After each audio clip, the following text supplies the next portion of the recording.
सेवारो साथीहरू नमस्कार, स्वागत गर्न चाहन्छु तपाईहरु सम्पूर्णलाई युट्युब च्यानल मणिहाङ लिम्बूमा सधैँभरि आउने मध्येको आज एउटा अर्को नयाँ भ्लगमा भनौँ। आज एउटा एक छुट्टै एउटा भिडियो तयार पारिरहेको छु, विशेष गरेर चाहिँ कुखुरा पालन सम्बन्धी। किनभने म चाहिँ अहिले कुखुरा खोरमा छु, कुखुरा खोरमा उभिएर चाहिँ कुखुरा खोरमा रहेर तपाईहरुसँग कुरा गर्दैछु साथीहरू। यो कुखुरालाई चाहिँ कसरी स्याहार सुसार गर्न सकिन्छ यावत कुराहरूदेखि लिएर सकेसम्म म सम्पूर्ण कुराहरू तपाईहरु सामु प्रस्तुत गर्नेछु, तपाईहरु सामु राख्नेछु। तपाईहरुको लागि यो जानकारीमूलक पनि हुन सक्छ साथीहरू। त्यसैले भिडियोलाई चाहिँ अन्तिमसम्म हेर्नु होला, स्किप नगरिकन। च्यानलमा नयाँ हुनुहुन्छ भने च्यानललाई सब्स्क्राइब गर्न नबिर्सिनु होला साथीहरू। सब्स्क्राइब गर्नुहोस्, कमेन्ट बक्समा सुझावहरू लेख्नुहोस्, जिज्ञासाहरू लेख्नुहोस् हैन साथीहरू। र भन्दै म चाहिँ आफ्नो भनाइलाई निरन्तर अगाडि बढाउन चाहे साथीहरू। विशेष गरेर चाहिँ कुखुरालाई यो मौसम अनुसार यो मौसममा चाहिँ कुखुरालाई कसरी स्याहार सुसार गर्न सकिन्छ भन्ने कुरातिरै बढे सुरु गरौँ। यो चाहिँ एकदम चिसो मौसम छ साथीहरू। यतिखेर निकै चिसो छ मौसम चाहिँ। यो चिसो मौसममा चाहिँ एकदम कुखुराहरूलाई बचाउन गाह्रो चिसोबाट। यो सुरुदेखि नै कुरा गर्ने हो भने ब्रुडरदेखि नै कुरा गरौँ। तर ब्रुडर मलाई देखाउन चाहिँ अहिले अब छैन, किनभने यो चाहिँ मेरो कुखुरा पालेको चाहिँ लगभग 2 महिना क्रस भइसकेको छ। र ब्रुडरमा चाहिँ के गर्नुपर्छ भन्दाखेरि ब्रुडर बनाउने पहिले सानो जति के भन्छ हामीले पालिने कुखुराको क्षमता अनुसार भनेको ब्रुडर चाहिँ कुखुरा जति हालिन्छ त्यति क्षमताको ब्रुडर बनाउने। ब्रुडर सानो कुखुरालाई मात्रै अट्ने ठाउँ। त्यसलाई केही चिजले, कुनै सामग्री जस्ताले, काटनले, जेले पनि काठको प्लाईले जे गरेर वरिपरि बारेर त्यसलाई बनाउने। त्यस पछाडि त्यहाँ चाहिँ त्यसमा चाहिँ बत्ती बाल्दिने हैन, बत्ती बाल्दिने। त्यसो गरेर राख्नाले तापक्रम उसलाई आवश्यक पर्ने जति तापक्रम हुन्छ। 200 वाटको बत्ती बालिदिएपछि एक-दुईवटा कतिवटा आवश्यक मात्रामा बालेपछि त्यसले चाहिँ के भन्छ आवश्यक मात्रामा तापक्रम मेन्टेन हुन्छ त्यति गर्दाखेरि। र त्यस पछाडि क्रमशः भ्याक्सिनहरू चलाउने साथीहरू। के भन्छ चल्ला हालेको पहिलो 7 दिनमा पहिलो 7 दिनमा रानीखेत, त्यस पछाडि अर्को 7 दिनमा भनेको 14 दिनमा गम्बरो, त्यहाँदेखि फेरि रानीखेत, फेरि गम्बरो गरेर 3-4 कम्तीमा 4चोटि 4वटा भ्याक्सिन चाहिँ चलाउनुपर्छ अनिवार्य रूपमा। र त्यस पछाडि अरू पनि हुन्छ, अरू थुप्रै हुन्छ। तर अब सबै सम्भव हुँदैन भन्दा उपलब्ध नै हुँदैन।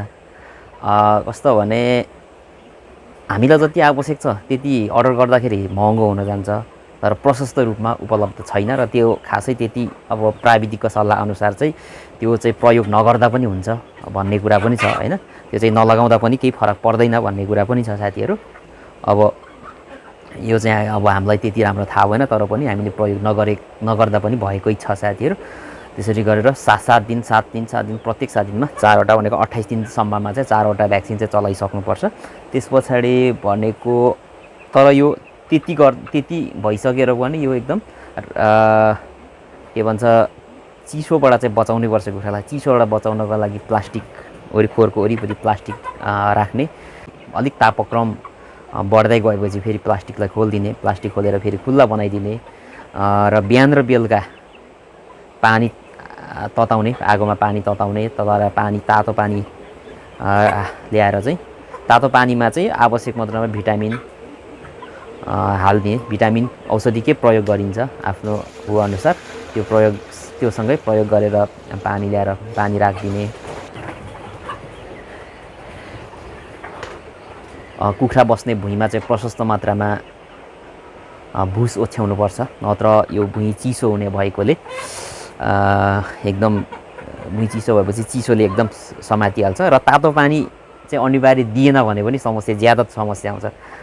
सुरुमा मलाई पनि त्यति राम्रो थाहा थिएन, पछिबाट प्राविधिकको सल्लाह अनुसार तातो पानी खुवाउन थालेपछि चाहिँ कुखुरालाई खासै केही भएको छैन। र अर्को एउटा समस्या भनेको कुखुरा एकले अर्कालाई पछाडिपट्टि ठुँगेर चाहिँ मारिहाल्ने क्या।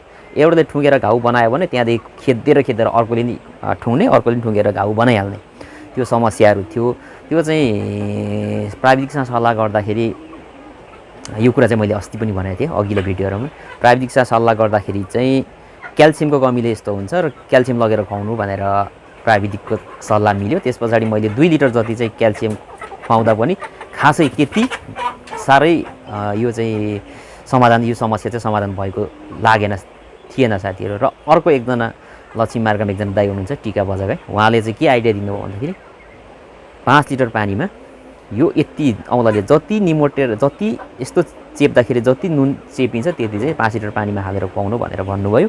त्यहाँदेखि त्यो अनुसार त्यसरी नै खुवाएदेखि चाहिँ खासै होइन, त्यहाँदेखि चाहिँ मरेको छैन, मारामार गरेको छैन। सायद समाधान त्यही नै होला, किनभने यो मेरो पहिलो भोगाइ हो, पहिलो भएकोलाई त्यही नै होला। अब यो हामीले कुखुरा निकालिसकिन्जेलसम्म पनि त्यो केही भएन भने समस्या त्यही हो भन्ने म ठान्दछु। किनभने तर 1 हप्ता चाहिँ भइसक्यो है कुखुरा मारामार गरेको छैन। 1 हप्ता दिन चाहिँ भएको छैन ल, 5 दिन जति भयो होला कुखुराहरू त्यसरी मारामार गरेको छैन।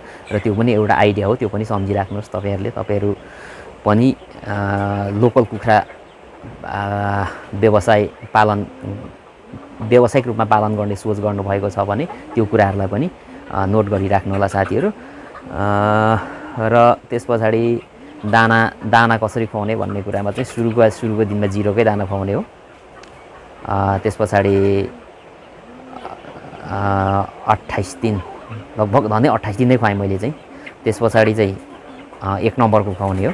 2 हप्ता जति खुवाएँ होला मैले जति त्यो चाहिँ उता त्यसको चाहिँ मेथडमा के छ भन्ने कुरा भन्दा पनि मैले खुवाएको कुरा चाहिँ गर्छु म।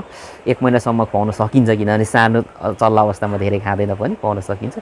त्यस पछाडि चाहिँ 1 नम्बरको खुवाएँ, लगभग 15 दिन जति खुवाएँ होला, त्योभन्दा धेरै खुवाउन सकिन्छ। त्यहाँदेखि चाहिँ कुखुरा निकै बढिसकेको हुन्छ, चारो निकै खाइसकेको छ। त्यस पछाडि चाहिँ मैले 2 नम्बरको दाना, 2 नम्बरको भन्दा फेरि कुन दाना भन्ने कुरा चाहिँ मैले भनिनँ होला, सायद ब्रोइलरकै खुवाउनुपर्छ। ब्रोइलरको खुवाउँदाखेरि चाहिँ शारीरिक वृद्धि विकास छिटो हुन्छ। र 2 नम्बरको चाहिँ अहिलेसम्म पनि अब यो कुखुरा चाहिँ निकालिसकिन्जेलसम्म पनि 2 नम्बरकै खुवाउनु पर्ने हुन्छ साथीहरू, किनभने त्योभन्दा अरू दाना पाउँदैन। तर खर्च कम गर्नका लागि त्यसमा चाहिँ गिरिराजको मिसाउँदा पनि भयो, र हामीसँग उपलब्ध हुने आफैसँग उपलब्ध हुने मकै धानहरू यो पिसेर चाहिँ त्यही मिसाएर खुवाउँदा पनि भयो साथीहरू। त्यसरी पनि खर्चलाई कम गर्न सकिन्छ। नत्र प्योर दाना मात्रै खुवाउने हो भने चाहिँ खर्चले धान्नु गाह्रो हुन्छ। हाम्रो कुखुरा चाहिँ यतिखेर यो चाहिँ मङ्सिर 4 गते लगाएको कुखुराहरू हुन् भनेको अहिलेको माघको दोस्रो हप्ता चलिरहेको छ भनेको चाहिँ 2.5 महिना, यति चाहिँ हिसाब गरौँ न, 2.5 महिना भइरहेको छ। 2.5 महिनामा कुखुराको शारीरिक वृद्धि विकास एकदम राम्रो भइरहेको छ, सन्तोषजनक नै छ साथीहरू। ठुलोमा 2 केजी क्रस गरेका छन्, सानो चाहिँ धेरै सानो पनि छन्, तर पनि पोथीहरू पनि 1 केजीभन्दा माथि नै छन् साथीहरू। किनभने यो 3 महिना पनि पुगेको छैन। अबको 1 महिना पाल्दाखेरि त यो माघ महिनाभरि र फागुनको पहिलो दोस्रो हप्तासम्म पाल्दाखेरि त कुखुरा निकाल्ने बेला हुन्छ साथीहरू। त्यसैले खोरभित्र ब्रोइलर जस्तरी खोरभित्रै थुनेर राख्ने हो भने कुखुरा 4 महिनामा कुखुरा निकाल्न सकिन्छ, लोकल कुखुरा पनि। यो तरिकाले पाल्ने हो भने, यो तरिकाले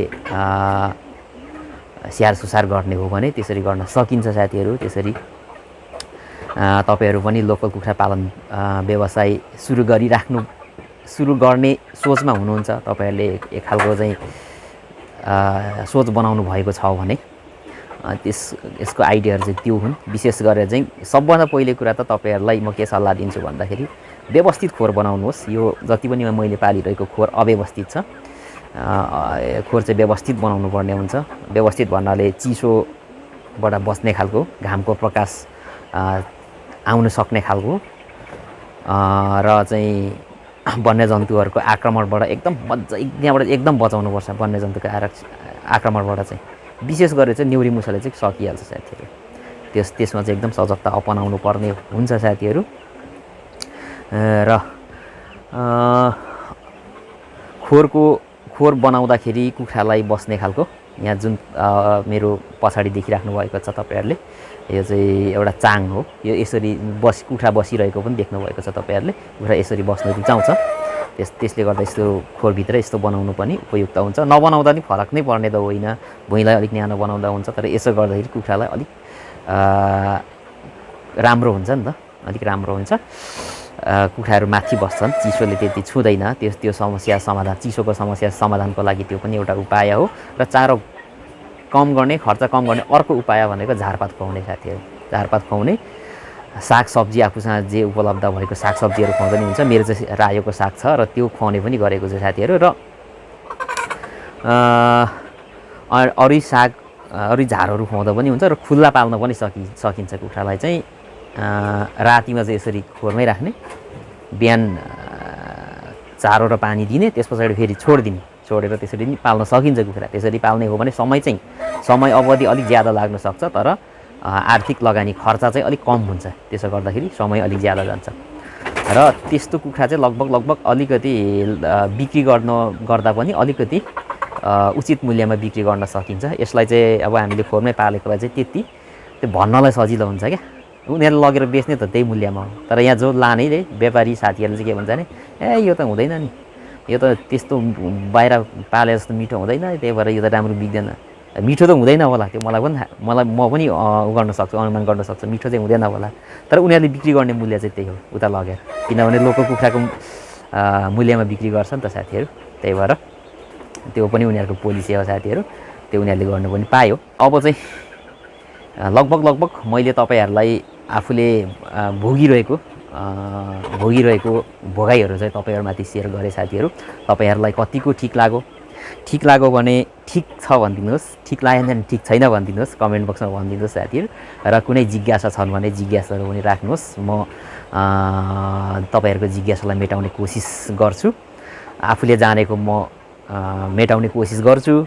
के पनि सहयोग गर्छ प्राविधिकलाई सोधेर भए पनि म तपाईँहरूको जिज्ञासा मेटाउने कोसिस गर्छु। र यो मैले केही गरी तपाईँको जिज्ञासा मेटाउन नसकेको खण्डमा तपाईँहरू कुनै पनि लोकल कुखुरा पालन व्यवसायको बारेमा सोचिराख्नु भएको छ भने सिधै प्राविधिकमा गएर सल्लाह लिएर मात्रै काम गर्नुहोस्। सल्लाह लिनुभन्दा अगाडि काम नगर्नुहोस्। तर लगभग अरू सासको धन भन्छ नि, अरू सासको धन भनेको पशु पन्छी भन्दा चाहिँ लोकल कुखुरामा चाहिँ त्यस्तो घाटा हुन्छ भन्ने मलाई लाग्दैन साथीहरू। किनभने यो मेरो दोस्रो लट हो, पहिलो लटमा पनि मलाई राम्रै फाइदा भएको थियो। त्यसैले तपाईँहरूलाई मैले यति नै सल्लाह दिएँ साथीहरू। आगामी दिनहरूमा पनि पुनः फेरि अरू मैले आज भन्नु नभनेका, आज भन्नु भुलेका कुराहरू चाहिँ फेरि पनि लिएर अर्को भिडियोमा उपस्थित हुने नै छु साथीहरू भन्दै आजलाई बिदा चाहन्छु। सेवा।